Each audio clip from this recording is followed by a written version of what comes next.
So hello everybody, can we start now? Are we ready? Yes. Can we start? Yes. Okay, so I would like to welcome you all to this session of TICYUrb'. Our session is called The Production of Our Cities, and we will have three presenters. I would like to remind you that we have this change in the program because one of the presenters couldn't come and we have a substitution. So it is slightly different from the program you have there. Another thing that I would like to say is that as we are really late, we have all agreed together that we won't have time for a formal debate here. But if you have questions, and I'm sure you will have interesting questions to put to our presenters, you can take them to the coffee break, and we will have time in the coffee break to discuss a bit about this. So I would just like to say that I'm really happy to be here because, as some of you might know, I was in the organization of the first two conferences, the TICYUrb' and CIES-IUL' way back. And so it's really a very emotional pleasure to me to be here, and I would like to thank you from my heart, the organizers of this fantastic TICYUrb'. And now we will start with SONJA LAKIC from GRZYS Science Institute in L'Aquila, Italy. Thank you very much. 15 minutes. I will wave you if you are taking too long. Thank you.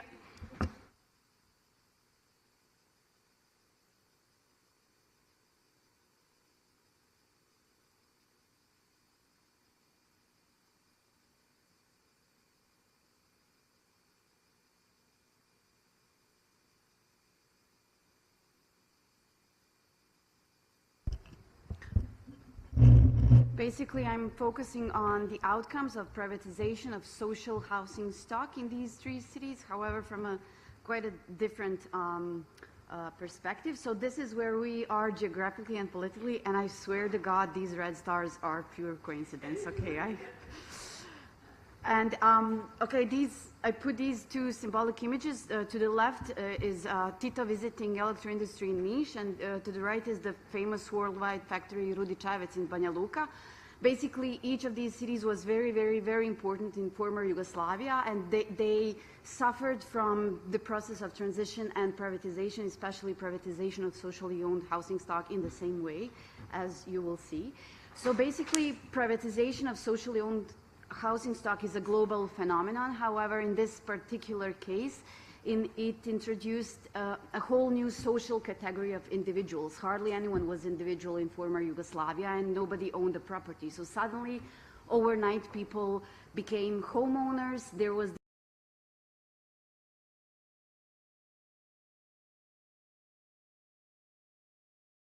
suddenly we're living in this era of enormous individuality.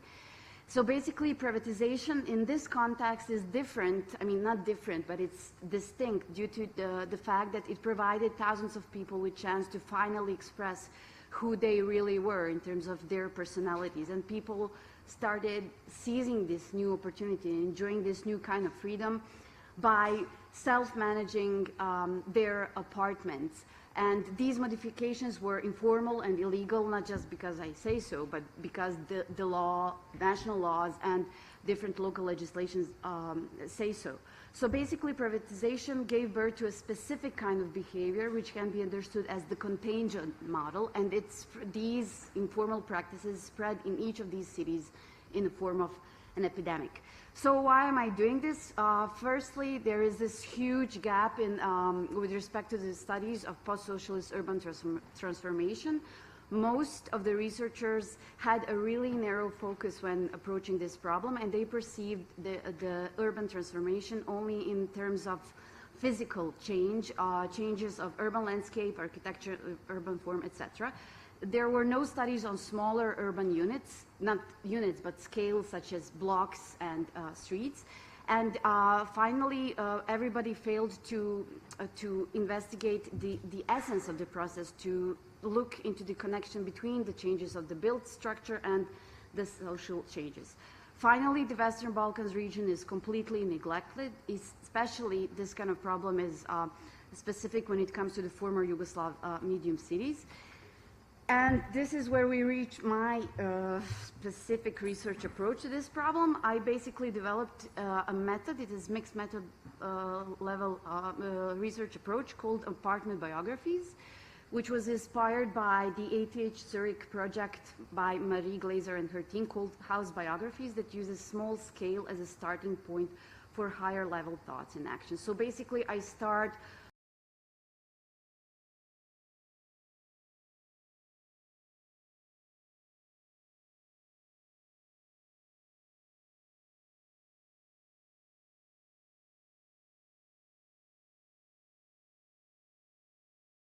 routines and spatial practices I will here talk about stand for the new cultural value, and in order to understand them it was really important to get in touch with the real people and to do the micro close-up investigation of practices in order to reach the wider implications.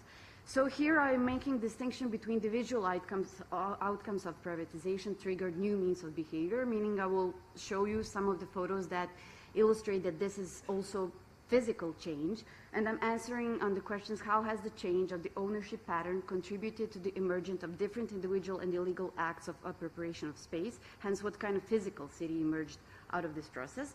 So in that sense we can, this is a photo from Banja Luka, and in that sense we can distinguish between a wide spectrum of illegally add-on interventions and weird structures people created solely by themselves and violated the core original architectural design of buildings solely for their personal profit. This is photo from Podgorica. So this is the rooftop of the entrance to the building, and nice concrete flower pot and a concrete lion that mark the entrance. I think this is the absolute champion. This is from Niš in Serbia. This is a self-made rooftop add-on renovation, whatever, apartment, which illustrates that obviously the visual commonality and uniformity of former Yugoslavia, or in other words, the order we were used to as society, came to an end. This is also example from Niš. People are carving out space simply for themselves. They simply created a garden for themselves on the rooftop of the store on the ground floor of their building. So all of these photos are illustrating the very particular massive mindset and shift in behavior in that sense. This is also from Niš. I'm not sure, I realized after talking with the lady that she keeps her plants in this thing, whatever. So this is also an example that the aesthetic integrity of the street is in danger of becoming a victim of aggressive individualism. Well, it actually already became a victim, but okay. So a photo from Banja Luka. So there is this formal kind of architecture, and then there is this informal parallel universe of self-done additions and extra rooms added, but they are not only to be perceived as architectural expression, they are more anthropological and sociological phenomenon. So we are looking at wide plurality of styles, perhaps a vibrant plurality, but also one that creates aesthetic conflicts. Example from Podgorica: people are adding balconies the way they want to, and people are also converting balconies from for different reasons. All of these practices are completely overlooked and hardly anyone perceives them as informal. People simply perceive it as the new normal, and they have a name. So these converted balconies are, as defined by Sonja Hurt, are example of statutory secessions, so specific kind of spatial secessions. Basically, these stand for widespread process of violating different urban planning policies, programs, and laws. And the example from Banja Luka, so basically this is occupied entrance. People simply decided to extend their living space by occupying one of the two building entrances. And this is the example of spatial seizure, which is the more radical example of spatial secession. So definitions aside, we reach to the point where there is more to the story that meets the eye. So I'm talking about the interpretative dimension and trying to figure out how is this awareness of being a homeowner and this opportunity to finally be who you really are, how is this to be understood in the context of a broader societal change, and how do these practices alter local societies? So in that sense, I was really looking forward to getting as close to human experience as possible. So doing interviews and personal observations, photographic survey, and not doing the formal methods, although I did them as well. However, I was never after a definition, but I was eager to find out more about the human lives in this post-privatization era and under these new circumstances.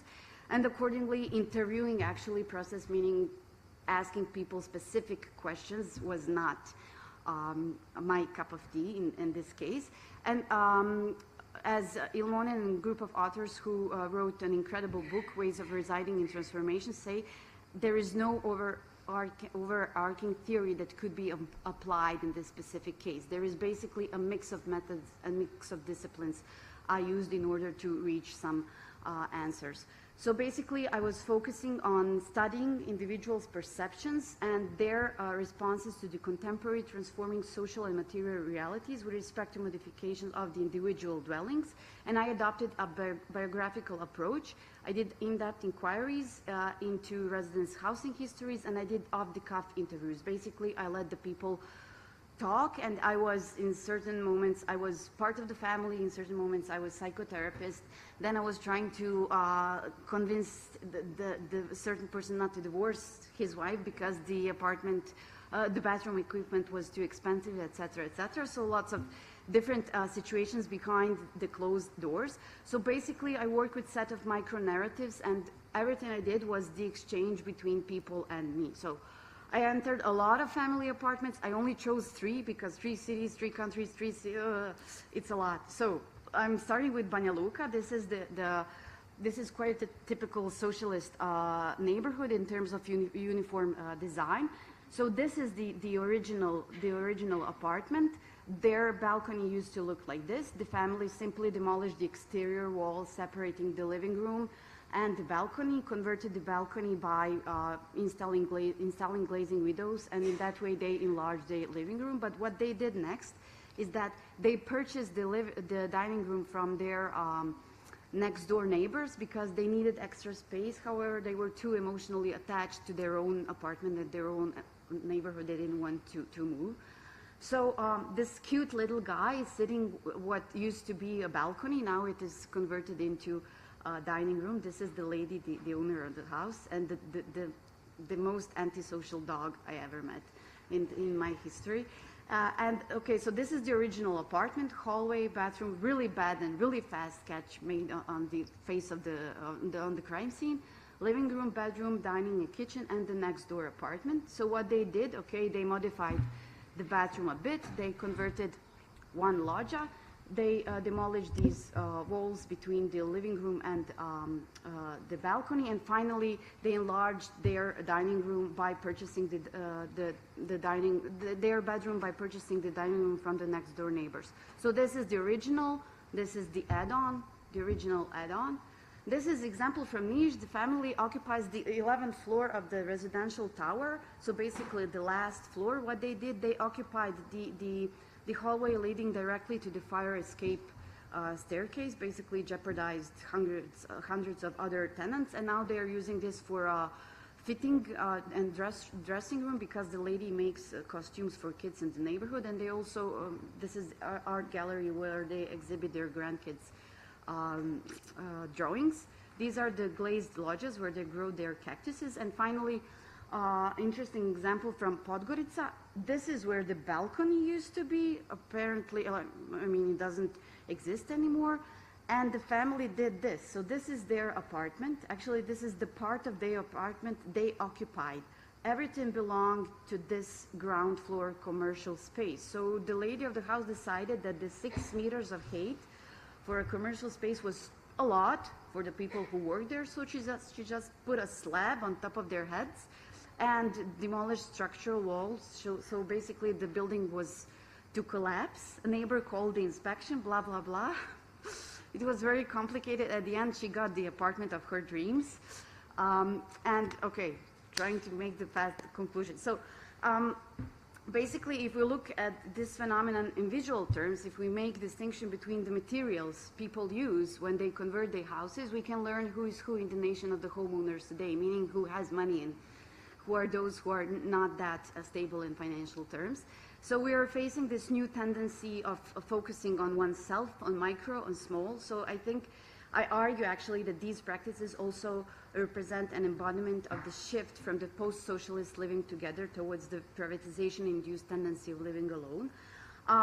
My land is my castle, and now only I decide what my landscape look like. So people occupy entrances, they build rooms, additional rooms in the hallways of their buildings, and all of these practices are either a result of the complete ignorance, so 99% of ignorance, and maybe 1% of the lack of the affiliation with the law prescribed rights and duties. At the same time, all of these practices are telling a story about the quiet revolution, basically the lack of power of municipalities due to the decentralization to deal with this phenomenon. This is the intervention in niche in a building that is part of the national heritage. So persons simply added a balcony for themselves. So this study described the particularities of place. There is no specific conclusion, but rather set of questions to be investigated furthermore. And this is where I used home, individual home, as a way to cultural and social analysis.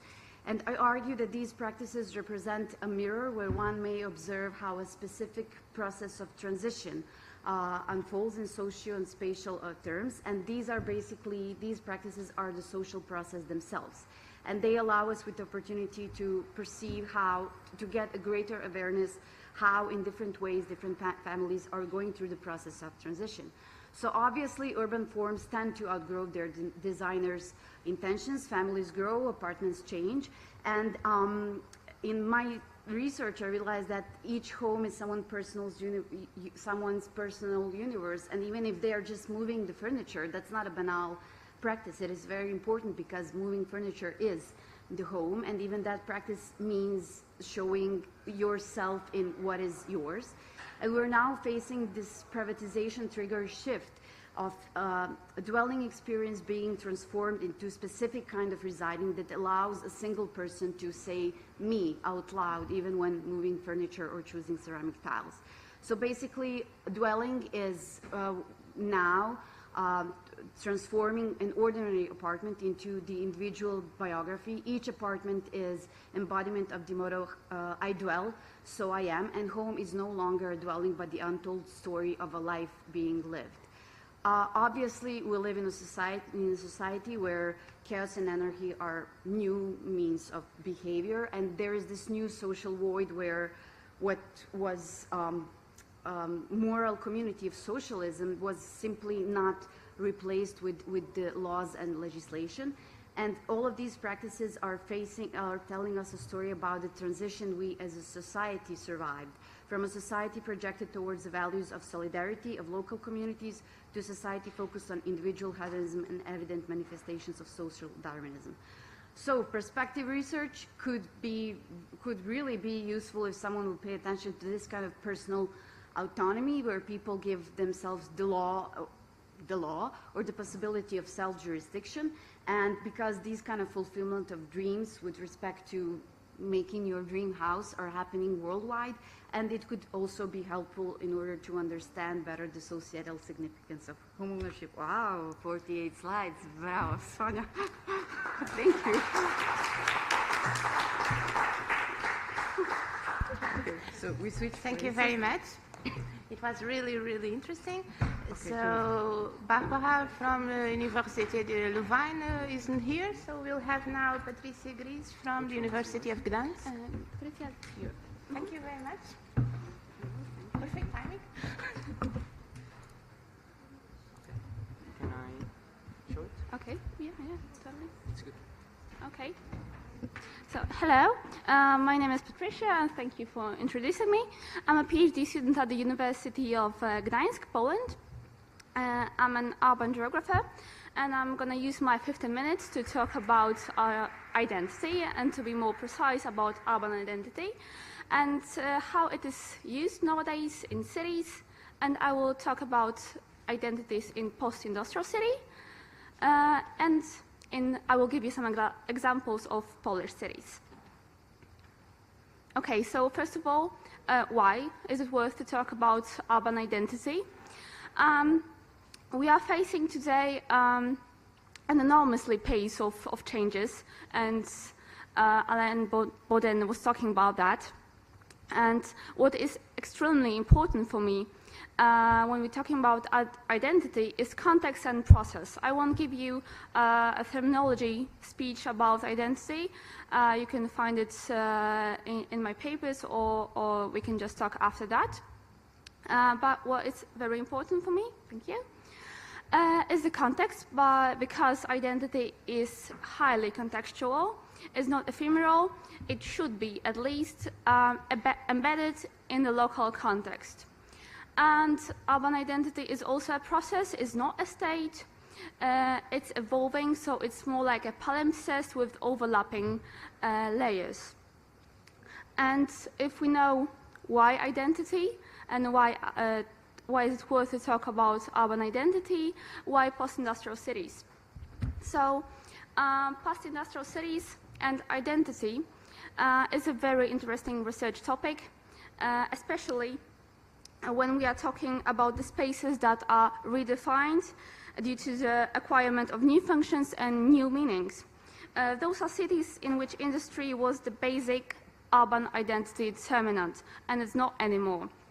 And when it came to the case of Poland, apart from these global changes and national and local, like raising number of inhabitants, urban stakeholders, and so on, Poland is still experiencing the consequences of system transformation that took part between 1989 and 1990, and subsequently, of course, the process of deindustrialization. So thus, my main thesis is that urban identity becomes something that can be nowadays fabricated, and that kind of identity constitutes a completely new set of features resulting not from local conditions but from market needs. And reconstruction of local identity in accordance with the market needs often distorts the original authentic one. And here we come to the examples. And let's start from the Szczecin. It's Poland's 7th largest city, so it's not a metropolis, but still a big city. It has got less inhabitants than Lisbon. It is located near to the Baltic Sea and near to the German border. It's even hard for me to talk about that. And going a little bit back to the history, Szczecin, when the rest of the province remained agrarian, Szczecin was industrialized, and therefore the population rose 10 times, from 30,000 of inhabitants to 300,000 between 19th and 20th century. And the major industry was shipbuilding and also chemical and food industry. And a lot of conditions, of course, like Second World War and the process of globalization and deindustrialization, caused that the most of factories and shipyard was closed and demolished. And Szczecin has to deal with the new self, with new identity, and that's how they done it. And you have probably seen already that it's a bad practice. And it is because in Poland we've got this really strange conviction that every city needs to have a fancy strategy, and that's really occurs.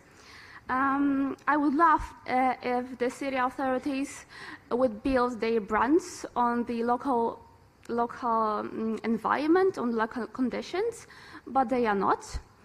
And when I got my lectures with the students, and I sometimes present them an excerpts from the strategies, urban strategies, it's really hard even for them to answer if the excerpts are coming from bigger or smaller cities, sorry, because they are almost every of them are really repetitive, schematic, and that's not the worst. And here we've got Szczecin, that is actually not the biggest city, but still one. And it's not really a touristic city. There is not a lot of trips to Szczecin in Poland, and it's rather a normal city. But the external company that prepared this tragedy decides that it will be the most visionary city in Europe, and it was created in 2007, and I'm not sure if any of you knows this, the most visionary city in Europe. And in the preliminary report, it was written in the long-term strategy of brand management that the city is disturbed by past industrial image, and the new brand can have nothing in common with the past nor with the present. So the external company had got an idea for Szczecin, that they want to create a city that will amaze the world, and it will be a new Baltic Neopolis, so the most innovative city in Europe. And here you've got also the logo of the Szczecin, and that's an phonetic inscription. So nobody in Poland knows what does it mean. And it was written that this logo and these floating gardens, of course there is no floating gardens in Szczecin, that this is a message that Szczecin sends to the world. And if that's a message that Szczecin sends to the world, I know now why the world don't respond. And however, in my opinion, identity, even on market purposes, can be used correctly, because proper analysis of the city should be basis for the measurement of place potential, and therefore become a foundation for pro-development strategies that increase the city competitiveness on the regional, national, and even global scale, because development does not exclude the preservation of city's authentic identity. And here we've got an example of another city, that's Łódź. And that's an example how it can be done with the respect to the local identity. Well, actually not only with respect, but basing on a local identity. So Łódź is the third largest city in Poland, located in the central Poland, relatively near to the capital. And the city forming role of industry can be dated at the 19th century, which was a period of very, very dynamic development of the city. Before that, Łódź was a small market settlement, and between 1820 and 1918, so not even 100 years, the number of inhabitants increased by 623 times. So it's a unique phenomenon on a global scale, from a small village that was 700 inhabitants to almost 500,000. And another important part of Łódź identity is the fact that it's based on the textile industry, and it was built by 4 nationalities. But once again, the city had to redefine its identity after losing its primary identity determinant, and they did it completely different. First of all, it was done from the bottom-up approach, so which promotes participatory planning and realize that idea, and it avoids schematic slogans appropriated by other cities and refers to the unique features of the city that distinguishes it, which promotes itself as a center of creative industries. The city emphasizes creative energy of the residents, entrepreneurs, and promotes the revitalization processes of post-industrial areas, which is also the only city that I know that has got a written declaration of identity, and you've got it written right here. And an industrial, multinational, and multicultural legacy builds the identity of Łódź, and its testimony constitutes an intellectual achievements and preserves an unique of the European scale historical heritage, and so on. So it presents a really bond between the inhabitants and the city, and moreover the pride of being which inhabitant. So, going to the conclusions, I think that it's not as that complicated to create a brand that is based on a local identity, because identity is a comprehensible spatial message, so we don't need really to complicate it. And maintaining the identity, authentic city identity, doesn't mean excluding development-oriented strategies, and proper diagnosis and strategy based on unique local resources often appears more successful than creating the kind of homage prothesis. And I tried to be as quick as I can, so if there's any other questions, please catch me at the coffee break or whatever. Thank you.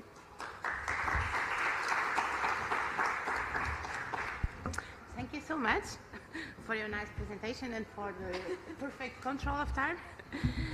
So now we will have our final presentation from Katarzyna CZARNOTA, or you will correct me, from the Mickiewicz University in Poznań. Thank you very much. Okay.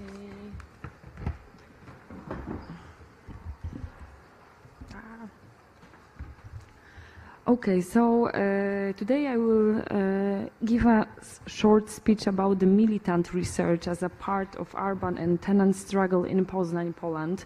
So it will be like a general presentation because it's really hard to do it in details in a short time. But first of all, I would like to stress that I have like more activist background, that I'm more connected with the activist movement in Poland more than in academic, but so I co-established a Tenants' Right Association in 2012 in response of housing markets speculation in Poznań, and I'm cooperating also with a sociology's independent collective. So I have divided my presentation into the two main parts. So for example, firstly I would like to talk briefly how we defined as a collective the militant research, and then I would like to move to the one of examples, and it will be the militant research on vacant abodes campaign recovering 3,000 vacant abodes in Poznań. So in our opinion, the movement relevant research, for example, activist research, participatory action research, could not only bridge the gap between the theory and the praxis, but could also multiply the practices of the resistance and push forward alternative visions of a just society. But the problem is that PAR has become an influential methodology of the marginal and promoting the interest of the poor and less privileged. With time, it lost its militant age. Institutional mainstreaming of bottom-up approaches in the 90s made PAR alternative to organizations such as World Bank, eager to undertake development projects that were moved locally appropriate.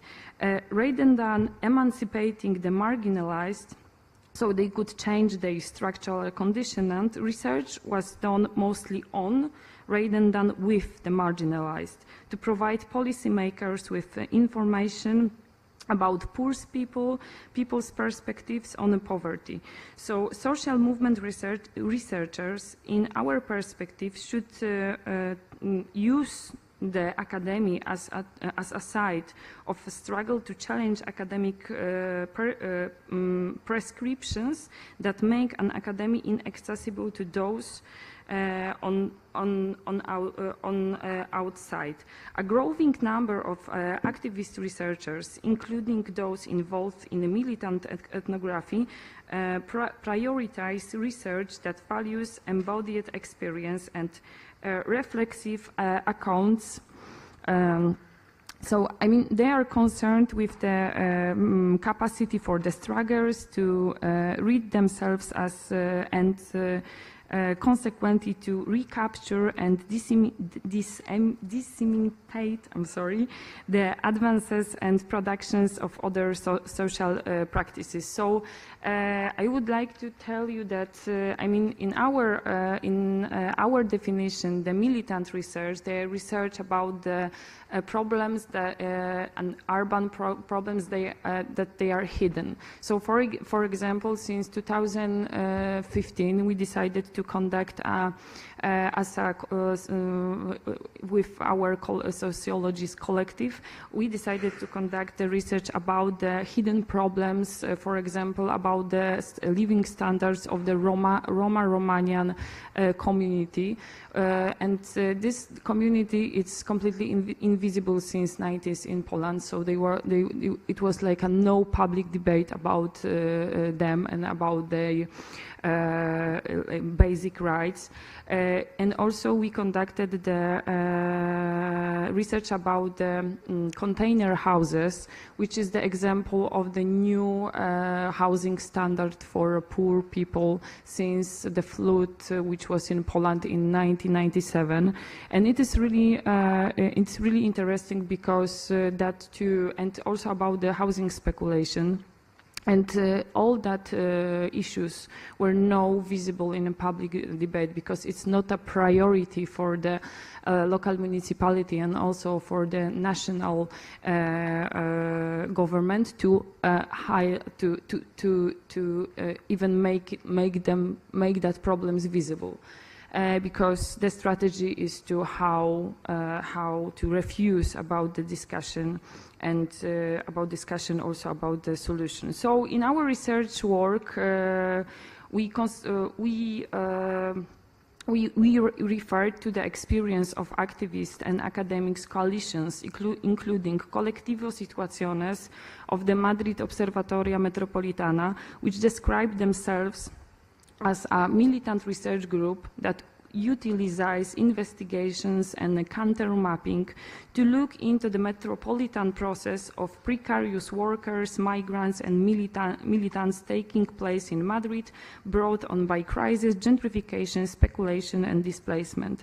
Another inspiration were the activists and students also housing the militant research methodology conducted by researchers affiliated with the Social Housing Now and the Desire Foundation, which is, they are based in Romania, and they are cooperating also with Romanian migrants. And also we were inspired by the collective from the New York Right to the City Alliance. So it was like a coalition. It was a coalition of grassroots activists, critical academics, and low-income residents. And they, for example, they mapped few neighborhoods in New York. So we decided to do, the similar research. So it was a campaign recovering 3,000 vacant abodes. But on the other hand, I would like to stress that. I would like to raise that the research problem in all our research have been constructed on the basis of issues prioritized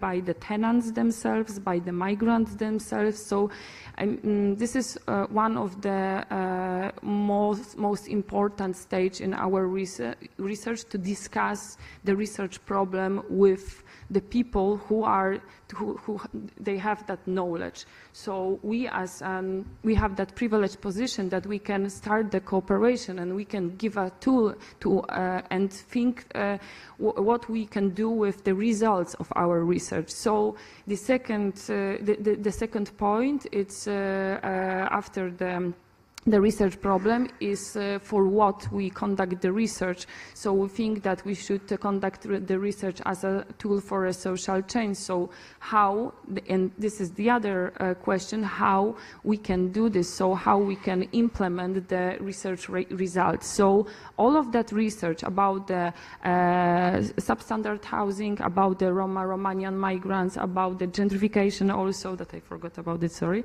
and about the vacant abodes in Poznań. It was, I mean, during the same time we use the results and create campaigns in the social, in a public space. So, for example, it was like a demonstration in support of one of the squad in Poznań, a squad Odzysk, which was established in 2013. The photo was taken during the auction in front of the court. Findings were used to make a statement about the squatting, which does not concern only subcultural groups, but show broader social issue related to the lack of affordable housing and speculative strategies. Because in Poland there's a lot, I mean, there's also a lot of silent squatters. So, like the regular tenants who squat, so who are occupying the places in the response of housing crisis. So, and we decided to publish our results in one of the walls. So you can see here the wall.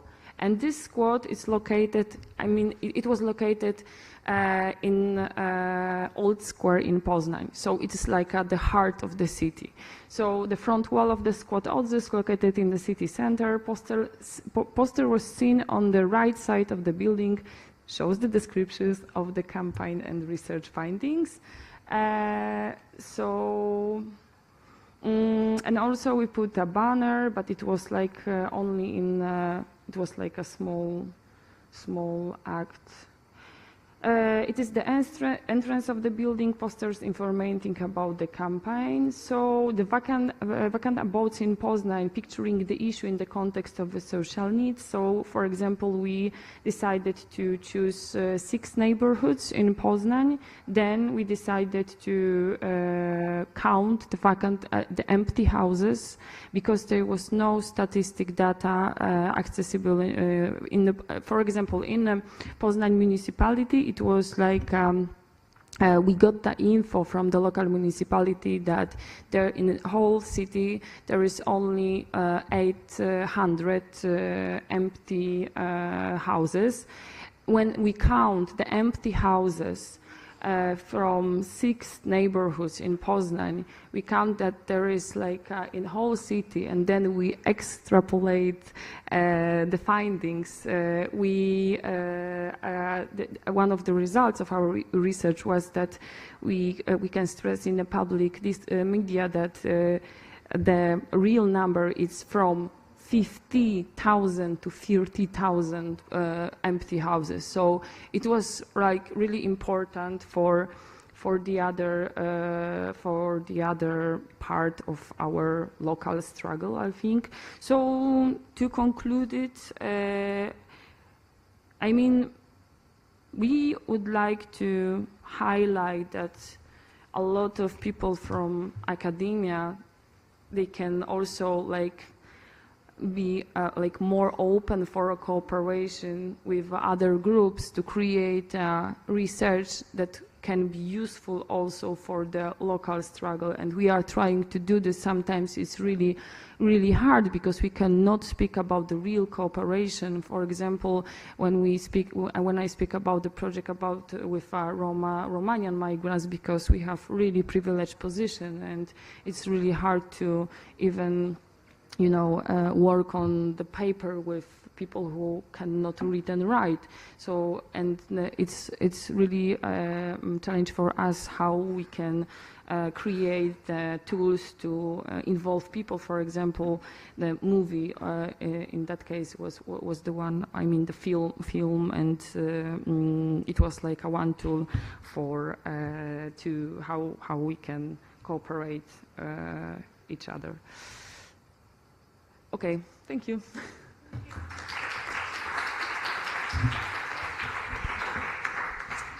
So thank you very much. It was really, really nice. And as I told you before, so we'll finish now, but all the presenters will be willing to talk to you in the coffee break.